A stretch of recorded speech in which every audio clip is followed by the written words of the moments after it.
कहानी की शुरुआत सुमन और साहिल से होती है, जो स्कूल से अपने घर लौट रहे थे। सुमन बहुत ही सुरीला गाती है और आज वह जिंदगी में पहली बार रेडियो पर अपनी आवाज का जादू बिखेरने वाली थी। इस खास मौके को लेकर सुमन के साथ साथ पूरा परिवार बेहद उत्साहित था। तैयारी के दौरान सुमन को अपनी कान की बालियां नहीं मिल रही थीं। तब उसकी मां मोना ने उसे अपने सोने के खूबसूरत झुमके पहनने को दिए। उन झुमकों को पहनकर सुमन अपने भाई साहिल के साथ रेडियो स्टेशन के लिए निकल पड़ी। रेडियो स्टेशन घर के काफी करीब था, इसलिए दोनों ने पैदल ही जाने का फैसला किया। यह तय हुआ था कि वापसी के समय उनके पिता कर्नल अरुण उन्हें वहां से अपनी गाड़ी में ले आएंगे। इधर घर पर मोना और अरुण बेसब्री से रेडियो के पास बैठे इंतजार कर रहे थे कि कब उनकी बेटी का गाना शुरू होगा। लेकिन उनका उत्साह तब निराशा में बदल गया जब रेडियो पर सुमन की जगह दीपा नाम की किसी और गायिका का गाना प्रसारित होने लगा। उन्हें लगा कि शायद किसी कारणवश सुमन का गाना रिजेक्ट कर दिया गया है। यही सोचकर कर्नल अरुण तुरंत सुमन को वापस लाने के लिए रेडियो स्टेशन की ओर निकल पड़े। लेकिन जब अरुण रेडियो स्टेशन पहुंचे तो वहां दीपा ने उन्हें जो बताया उसने अरुण के पैरों तले जमीन खिसका दी। दीपा ने कहा कि वे लोग तो खुद कब से सुमन का इंतजार कर रहे हैं,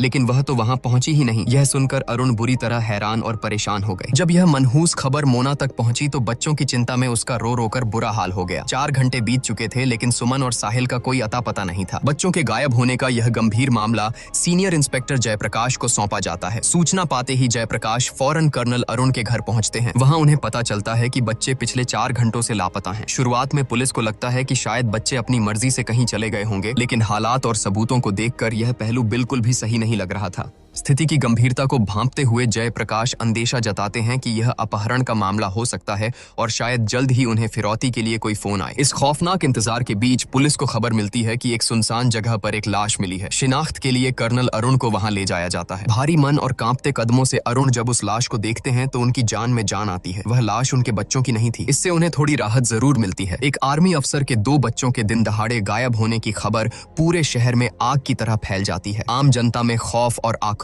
पनपने लगता है। हर कोई यही सोच रहा था कि जब सेना के अधिकारी के बच्चे ही सुरक्षित नहीं हैं, तो आम इंसानों का क्या होगा। इस जन आक्रोश के कारण पुलिस विभाग पर मामले को जल्द से जल्द सुलझाने का भारी दबाव बन गया था। इस दबाव और अपनी जिम्मेदारी को समझते हुए इंस्पेक्टर जयप्रकाश दिन रात एक करके साहिल और सुमन की तलाश में जुट जाते हैं। तफ्तीश के दौरान पुलिस की टीम एक स्थानीय गिरोह को दबोचती है। उनसे कड़ी पूछताछ करने पर पता चलता है कि इस अपहरण के पीछे बिरजू के गैंग का हाथ हो सकता है। यह गैंग अक्सर बच्चों को अगवा करके उन्हें शहर से बाहर बेचने का घिनौना काम करता था। यह सुराग हाथ लगते ही पूरी पुलिस फोर्स बिरजू के गैंग को पकड़ने के लिए घने जंगल के इलाके में दबिश देने निकल पड़ती है। लेकिन उस रात मौसम उनके खिलाफ था। जंगल में मूसलाधार बारिश हो रही थी। भयंकर बारिश और खराब मौसम के बावजूद पुलिस की टीम तलाशी अभियान जारी रखती है, लेकिन आगे बढ़ना लगभग नामुमकिन हो गया था। मजबूरी में उन्हें अपना सर्च ऑपरेशन वहीं रोकना पड़ता है। अगली सुबह कहानी में एक बेहद दर्दनाक और दिल दहला देने वाला मोड़ आता है। उसी जंगल में अपनी भेड़ें चरा रहे एक गडरिये को साहिल और सुमन के बेजान शव मिलते हैं। किस्मत की विडंबना देखिए कि बच्चों के शव उसी जगह से महज 200-300 मीटर की दूरी पर मिले थे, जहां पिछली रात मूसलाधार बारिश के कारण पुलिस का सर्च ऑपरेशन रुक गया था। जब इंस्पेक्टर जयप्रकाश उस घटना स्थल पर पहुंचते हैं तो बच्चों के शवों की दुर्दशा देखकर उनका दिल दहल जाता है। दोनों मासूमों की बेहद बेरहमी से हत्या की गई थी। इस खौफनाक मंजर ने पुलिस टीम को भी झकझोर कर रख दिया था। वहां जयप्रकाश के सीनियर अधिकारी भी पहुंच जाते हैं। वे भी इस बात से हैरान थे कि आखिर अपहरणकर्ताओं ने बच्चों को मारा क्यों। अगर उन्हें पैसे ही चाहिए थे तो वे एक बड़ी फिरौती की मांग कर सकते थे। बिना फिरौती मांगे इस तरह से हत्या कर देने का सीधा सा मतलब था कि ये लोग कोई साधारण अपहरणकर्ता नहीं, बल्कि बेहद खूंखार और शातिर कातिल थे। इस बीच घटनास्थल पर मीडिया और रिपोर्टर्स की भीड़ जमा हो जाती है, जो पुलिस से तीखे सवाल करने लगती है। इनमें निसार नाम की एक तेज तर्रार पत्रकार भी शामिल थी। तभी वहां कर्नल अरुण पहुंचते हैं। अपने जिगर के टुकड़ों को इस बेजान और खून से लथपथ हालत में देखकर एक मजबूत आर्मी अफसर भी पूरी तरह टूट जाता है और फूट फूट कर रोने लगता है। उधर बारीक तफ्तीश के दौरान जयप्रकाश की पैनी नजर क्राइम स्पॉट पर पड़े एक हरे रंग की कार के टूटे हुए शीशे पर पड़ती है। यह एक बड़ा सुराग था। इसके बाद की पूछताछ में पुलिस को पता चलता है कि बच्चों को आखिरी बार एक लाल रंग के स्कूटर वाले शख्स ने लिफ्ट दी थी। जयप्रकाश तुरंत पूरे इलाके में लाल स्कूटर वालों की तलाश के आदेश दे देते हैं। पुलिस की सख्ती देखकर एक डॉक्टर खुद सामने आता है। वह बताता है कि उसी ने साहिल और सुमन को अपने लाल स्कूटर पर लिफ्ट दी थी, लेकिन उसे किसी दूसरे रास्ते पर जाना था, इसलिए उसने दोनों बच्चों को एक बस स्टॉप पर उतार दिया था। पुलिस तस्दीक तस्दीक के लिए उस डॉक्टर को उसी बस स्टॉप पर लेकर जाती है जहां वह पुष्टि करता है कि उसने बच्चों को यहीं सुरक्षित छोड़ा था। इसके बाद वे दोनों कैसे आगे गए और उनके साथ क्या हुआ, इस बारे में उसे कोई जानकारी नहीं थी। दूसरी तरफ एक माँ का दिल इस खौफनाक सच को स्वीकार ही नहीं कर पा रहा था। मोना गहरे सदमे में थी। उसे अब भी यही लग रहा था कि उसके बच्चे जिंदा हैं और जल्द ही लौट आएंगे। भारी गम, चीखों और आंसुओं के बीच सुमन और साहिल का अंतिम संस्कार किया जाता है। पोस्टमार्टम के बाद फोरेंसिक डॉक्टर जयप्रकाश को एक ऐसी चौंकाने वाली जानकारी देता है जो पूरे केस को एक नया रुख दे देती है। वह बताता है कि बच्चों की हत्या किसी साधारण चाकू से नहीं बल्कि एक बेहद लंबे और धारदार हथियार से की गई है, शायद किसी तलवार से। यह सुनकर जयप्रकाश भी सन्न रह जाते हैं कि आखिर 1970 के इस आधुनिक जमाने में कोई तलवार लेकर क्यों घूमेगा और मासूम बच्चों की हत्या के लिए उसका इस्तेमाल क्यों करेगा। इधर पुलिस उस हरे रंग की कार की तलाश में जगह जगह नाकेबंदी और चेकिंग शुरू कर देती है,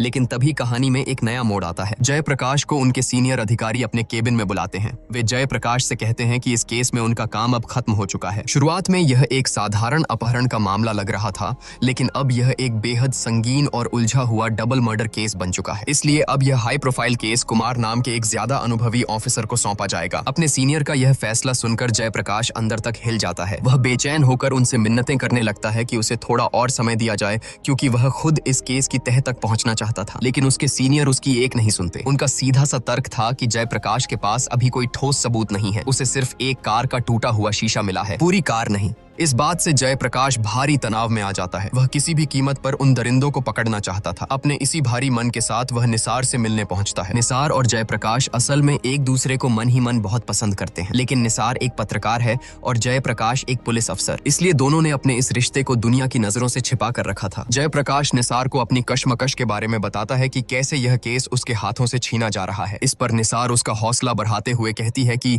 इतनी जल्दी हार मत मानो जयप्रकाश, उम्मीद की किरण हमेशा बाकी रहती है। निसार की इन बातों से जयप्रकाश के अंदर एक नई आग पैदा हो जाती है। उसे एहसास होता है कि उसके पास केवल यही एक रात बची है। वह ठान लेता है कि आज की रात वह अपनी पूरी जी जान लगा देगा। बिना एक पल गवाए वह सीधा उसी खौफनाक जंगल की ओर निकल पड़ता है जहां बच्चों की हत्या हुई थी। जंगल पहुंचकर वह एक बेहद भावुक और दिल चीर देने वाला दृश्य देखता है। कर्नल अरुण अपने बच्चों की याद में उसी जगह पर बैठे फूट फूट कर रो रहे थे। जयप्रकाश उनके पास जाता है, उन्हें धाराश बंधाता है और समझा बुझाकर घर भेज देता है। इसके बाद जयप्रकाश अकेला ही टॉर्च की रोशनी में उस घने जंगल की खाक छानने लगता है। उसकी यह बेतहाशा मेहनत आखिरकार रंग लाती है और घने पेड़ों के बीच छुपाई गई वह हरे रंग की कार उसे मिल ही जाती है। तुरंत फोरेंसिक टीम को मौके पर बुलाया जाता है। कार की बारीकी से जांच करने पर यह खौफनाक सच सामने आता है कि साहिल और सुमन का अपहरण इसी कार में किया गया था, क्योंकि कार के अंदर से बच्चों के खून के धब्बे और बालों के सैंपल बरामद हो जाते हैं। तभी फोरेंसिक डॉक्टर जयप्रकाश को एक और चौंकाने वाली बात बताते हैं। कार के अंदर हुए संघर्ष के निशानों से पता चलता है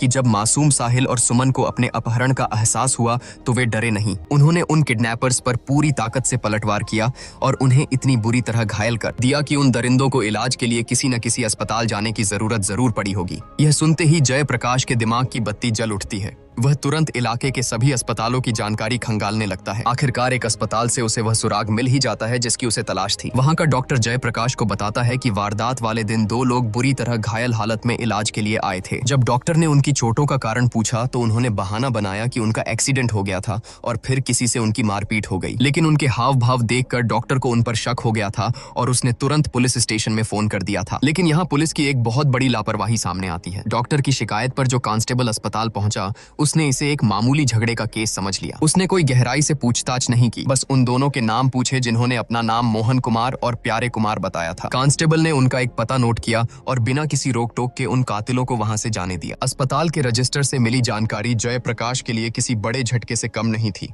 उसे यह जानकर गहरा आघात लगा कि जिस वक्त वह कर्नल अरुण को अज्ञात लाश की शिनाख्त कराने के लिए उसी अस्पताल में लाया था, तब वे दोनों कातिल वहीं मौजूद थे। हत्यारे जयप्रकाश की आंखों के ठीक सामने थे, लेकिन वह उन्हें पहचान नहीं सका। बिना एक भी पल गवाए जयप्रकाश अपनी टीम के साथ उस पते पर पहुंचता है जो उन दोनों ने अस्पताल के रजिस्टर में लिखवाया था। वहां तलाशी के दौरान जयप्रकाश के हाथ वह अहम सुराग लग जाता है जिसकी उसे तलाश थी। वह खूनी तलवार जिससे मासूम साहिल और सुमन को बेरहमी से काटा गया था। उस तलवार बार की मूठ पर एक नाम खुदा हुआ था, मोहनलाल सूरीचूरन वाला। इस नाम का सुराग पकड़कर पुलिस टीम तुरंत मोहनलाल के घर पहुंचती है, लेकिन वहां जाने पर पता चलता है कि मोहनलाल अब वहां नहीं रहता। उस घर में रहने वाले मौजूदा किराएदार ने एक चौंकाने वाला राज खोला। उसने बताया कि मोहनलाल का किसी अन्य पुरुष के साथ अफेयर था। 1970 उस दौर में इस बात के खुलने पर समाज में उसकी भारी बदनामी हुई थी, जिसके बाद वह मुंह छिपाकर उस इलाके से कहीं दूर चला गया। हालांकि उस किराएदार को यह नहीं पता था कि मोहनलाल कहां है, लेकिन उसने उस आदमी का पता दे दिया जिसके साथ मोहनलाल का अफेयर था। जयप्रकाश तुरंत उस आदमी के घर धमकता है।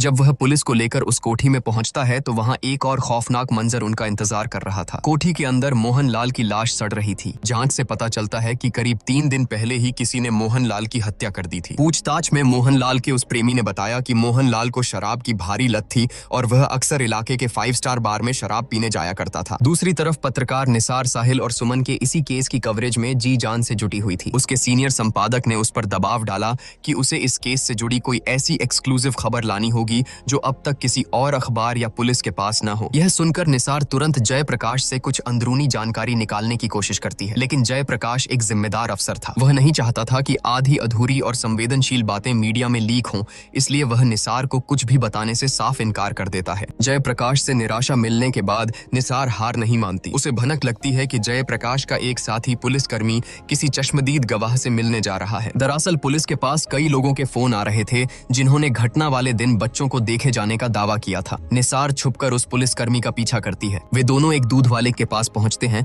जो एक रोंगटे खड़े कर देने वाली सच्चाई बयान करता है। दूध वाले ने बताया कि घटना वाले दिन जब वह सड़क से गुजर रहा था तो उसने एक हरे रंग की कार देखी। उस कार की पिछली सीट पर साहिल और सुमन बैठे थे जो रोते हुए चीख चीख कर मदद की गुहार लगा रहे थे। दूध वाले ने अपनी जान पर खेलकर उस कार को रोकने की पूरी कोशिश भी की थी, लेकिन किडनैपर्स ने उसे जोरदार धक्का मारा और कार लेकर वहां से फरार हो गए। इसके बाद दूध वाले ने जो बताया उसने एक बार फिर पुलिस प्रशासन की घोर लापरवाही की पोल खोल दी। दूध वाले ने बताया कि इस घटना के तुरंत बाद उसने अपने भाई को कई बार पुलिस स्टेशन भेजा ताकि वह बच्चों के अपहरण की रिपोर्ट दर्ज करा सके, लेकिन थाने में मौजूद किसी भी पुलिस वाले ने उसकी बात को गंभीरता से नहीं लिया और उसे वहां से भगा दिया। उधर कर्नल अरुण का पुलिस की ढीली कार्रवाई से भरोसा उठने लगा था। अपने बच्चों की मौत का असली सच जानने के लिए वे एक प्राइवेट डिटेक्टिव को काम पर रख लेते हैं। इस तफ्तीश को आगे बढ़ाने और कातिलों तक पहुंचने के लिए उस जासूस को बच्चों की फोरेंसिक रिपोर्ट की सख्त जरूरत थी। दूसरी ओर पत्रकार निसार एक बार फिर जयप्रकाश से मिलने पहुंचती है, लेकिन इस बार जयप्रकाश अपने गुस्से पर काबू नहीं रख पाता। उसे लगने लगा था कि निसार की उससे नजदीकियां सिर्फ और सिर्फ अपने अखबार के लिए कोई चटपटी और एक्सक्लूसिव खबर निकालने की एक चाल है। इसी गलतफहमी और काम के भारी तनाव के चलते जयप्रकाश निसार पर बुरी तरह भड़क जाता है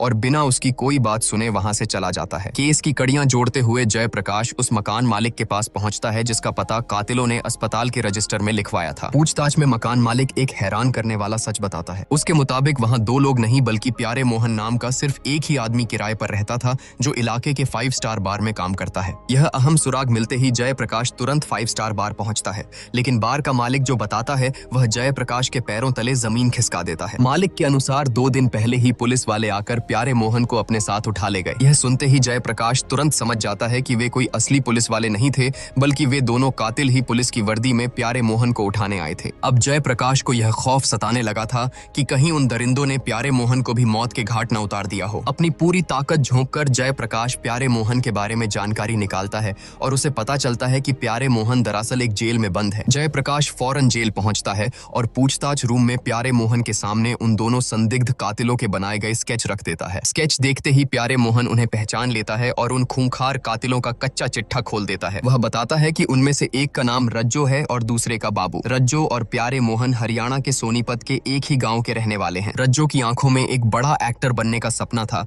जिसे पूरा करने के लिए वह मुंबई चला गया था। वहीं उसकी मुलाकात बाबू नाम के एक शातिर चोर से हुई और दोनों में गहरी दोस्ती हो गई। बाबू के कुसंगति में आकर रज्जो भी उसके साथ मिलकर छोटी मोटी चोरियां और अपराध करने लगा। रज्जो बाबू को बताता है कि उसका एक पुराना दोस्त है जो उनकी मदद जरूर करेगा। रज्जो बताता है कि उसके दोस्त का नाम प्यारे मोहन है और वह एक 5 स्टार होटल में काम करता है। जब वे दोनों उस जगह पहुंचते हैं तो बाबू रज्जो पर जोर जोर से हंसने लगता है। दरअसल वह कोई 5 स्टार होटल नहीं बल्कि 5 स्टार बार नाम का एक मामूली सा ठेका था। इस बार में प्यारे मोहन दोहरी आवाज में गाने गाकर लोगों का मनोरंजन करता था। वह कपड़े भी आधे लड़के और आधी लड़की वाले पहनता था। उसकी इसी अनोखी अदा और रूप रंग पर मोहनलाल सूरीचूरन वाला पूरी तरह से फिदा था और अक्सर उसके पीछे पड़ा रहता था। जब बाबू और रज्जो को यह पता चलता है कि मोहनलाल सूरी की नीयत प्यारे मोहन को लेकर ठीक नहीं है तो वे मजाक में प्यारे मोहन को चिढ़ाने लगते हैं। इस पर प्यारे मोहन खींचते हुए कहता है कि वह चूरन लाल की इन हरकतों से बहुत परेशान आ चुका है और चाहता है कि कोई उसे अच्छी तरह सबक सिखाए। यह सुनकर शातिर बाबू मुस्कुराता है और कहता है कि अगर वह चाहे तो चूरन लाल का पक्का इलाज कर सकता है। प्यारे मोहन को बाबू की यह बात अच्छी लगती है। उसे लगता है कि वे लोग चूरन लाल को सिर्फ थोड़ी सी धमकी देकर डरा देंगे। इसी इरादे से तीनों चूरन लाल के घर धमकते हैं, लेकिन वहां पहुंचते ही बाबू की असली दरिंदगी बाहर आ जाती है। वह बिना कुछ सोचे समझे चूरन लाल को बेरहमी से पीटना शुरू कर देता है। बाबू का यह खौफनाक और वहशी रूप देखकर